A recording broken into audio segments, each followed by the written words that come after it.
Okay, so now we're in the shop. I just walked through the front entrance door here, and we're coming into the welding shop.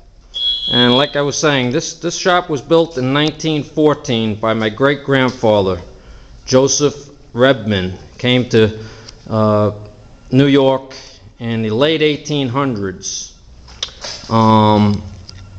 and then eventually wound up in Bayonne and worked for a blacksmith on 50th Street, and bought his business sometime around 1907 and moved everything over to this shop in 1914. This building was built in 1914. He moved the house next door over and built this building. All of the building material, or most of it, was used material. If you take a look at these windows, all these windows were from a school that was taken down. The windows are more or less boarded up now. The reason there are so many large windows in this shop is because in 1914 there was no electricity here. The blacksmiths needed light, and there was nothing but windows in here to allow the light in, plus the two overhead doors, front and back. Both of the old doors used to swing outward instead of overhead, so you can imagine the nightmare of trying to move all the snow out of from the doors in the winter. But anyway, the building was built out of used material from schools and other buildings, and it was built in 1914, like I said, and it was a blacksmith shop. And it was a blacksmith shop. My great-grandfather passed away, and my grandfather took it over, and sometime around when the war ended, World War II, my father came out of the war having learned how to weld, and he turned it over into a welding shop, from a blacksmith shop to a welding shop. So it's been a welding shop since the 40s, and that's what it is now, welding and fabricating shop. These are some pictures here. This bench here is the old blacksmith bench, and this is the original anvil they used to use, the blacksmiths. Most of the other stuff in the shop now is mostly geared towards welding.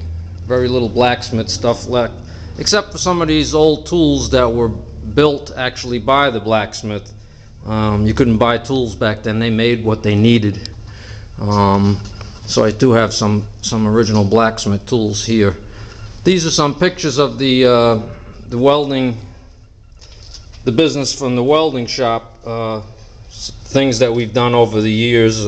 These pictures don't even scratch the surface as to stuff that we've fabricated and repaired.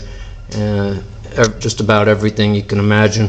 Here are pictures of my grandfather and great-grandfather, and you see the Keystone Cop in the background. That's the original building on Broadway that they were in from 1907 to 1914. And then this picture here, I got a glare going on here so you can't really see it. This picture here, there it is this building here, with my grandfather on the left, my great-grandfather, and two of the blacksmiths. And these are other things that we've fabricated and welded over the years. Anything from a cook in a restaurant's favorite pot to things that are flying around in Navy satellites right now up in space, and Bradley fighting vehicles. We've done welding for them. You name it, we did it. This is the potbelly stove that my brother Billy picked up down the shore, and this stove throws a lot of heat. It's a nice stove, although we do have the gas heater up here. So this is the welding shop itself, you know, basic welding equipment, drill press, your welding benches, welding machine, punch press. My dad used to do a lot of railings. That machine's punched a million holes, square holes and whatnot. These are a job I'm working on now for the Turnpike. This is 5/8 material, large brackets that have to hold up lighting, 40-foot light poles temporarily. And this beam and this material's for another separate rack I have to build. This was the old layout table that my dad used to lay the railings out on.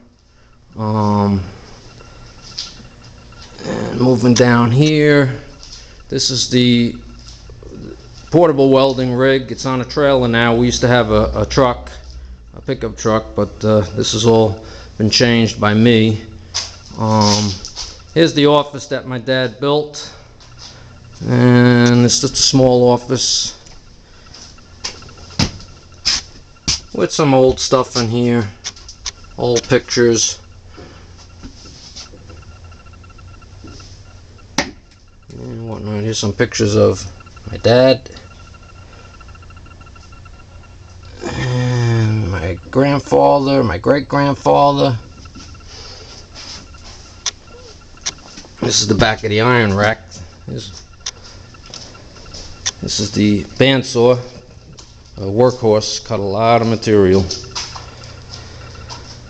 And here's the iron rack, some plate rack here. This is our automotive lift.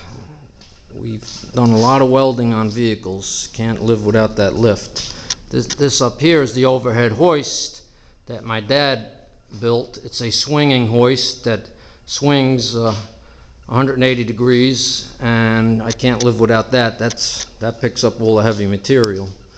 This is the iron rack itself. Got probably 10 tons of steel in there.